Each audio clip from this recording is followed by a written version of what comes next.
And Jimmy freaking Butler will be at the podium any moment now as we welcome you to Playoff Central Live for complete post-game press conference coverage live on NBA TV. Kevin Harlan, he is a gem. He had the call of the Heat's Game 1 victory.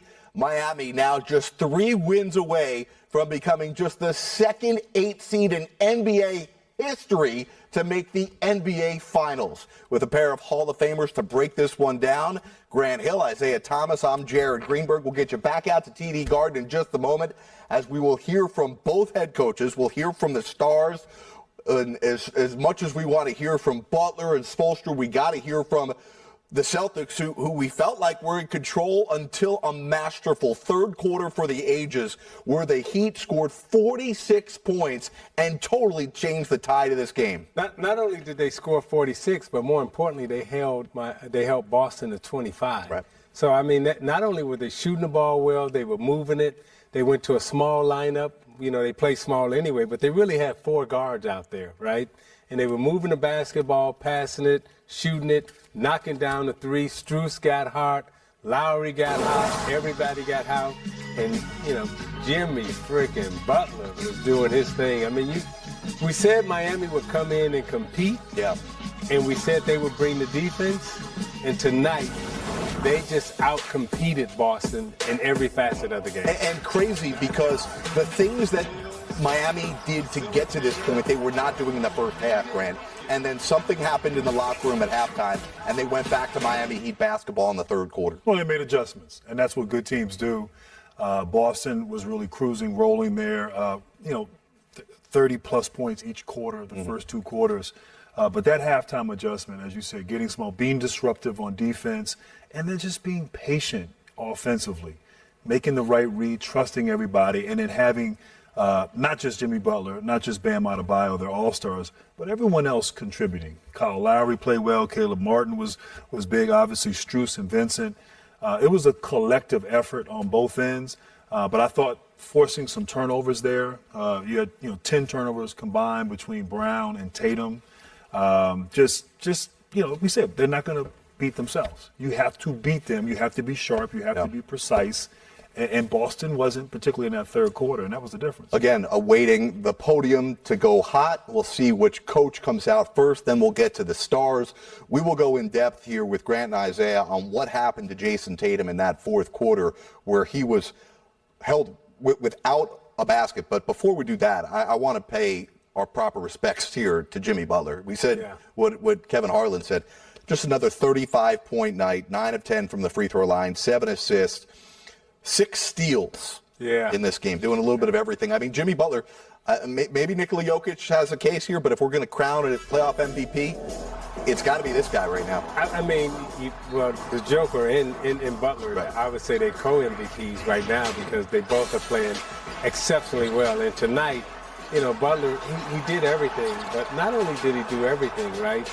You know, I thought what Spoelstra and the Miami Heat did, and when they went, small with all the guards, they constantly changed up their offense. They were in passing game one time. There was constant moving.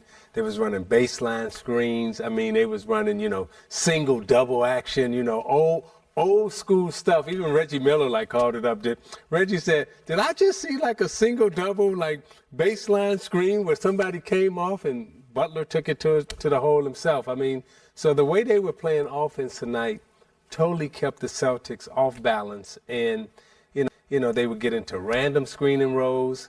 The floor was spaced wide, and Butler was doing his thing.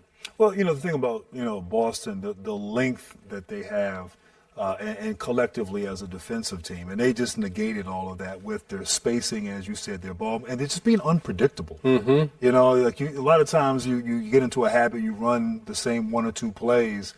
And they were just, they were going deep into the playbook in terms of mixing it up. And so getting that defense to shift, creating opportunities, being efficient offensively. And then, we talked about this with regards to Denver against L.A. earlier in the night.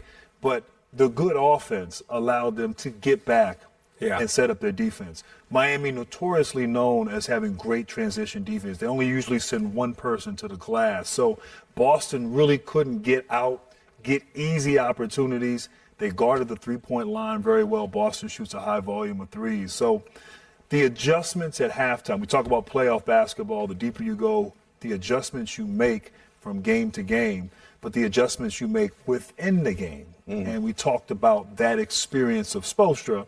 No knock on Boston and their staff, but you saw, the changes that he made, that Isaiah alluded to, and you saw their ability to respond and execute in that third quarter. Again, awaiting both head coaches to come to the podium. We'll take you live to TD Garden any moment.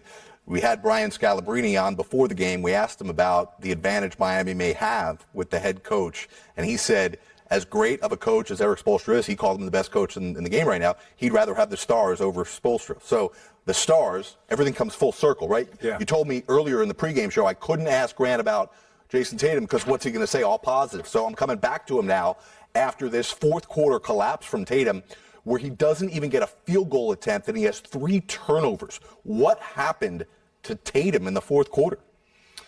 Well, I think Miami frustrated him. And, we talked a little bit about how Miami defends Tatum, similar to how Golden State defended him last year in the finals. Here it is. He's in that point forward position. They pressure him. They show different looks. Miami's notorious. They're one of the top teams in terms of deflections. Isaiah talked about you're not going to outwork the Heat. That's been that way for 25 years. And Tatum I think the frustration, the turnovers, not, playing defense with force against him, making him uncomfortable, it got in his head a little bit. And I think as a result, he became less aggressive.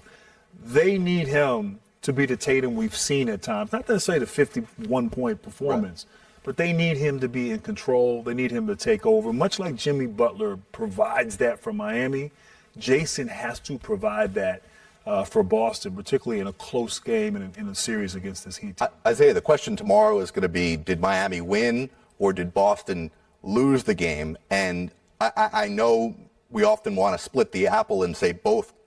We can give credit to both. But Jason Tatum's the superstar, right? He's the leader of this team. He's the guy that willed them with 51 to get to this series. He's going to take a lot of the blame. And knowing him, he's going to walk up to that podium in a few minutes and own it. He's going to say, this one's on me.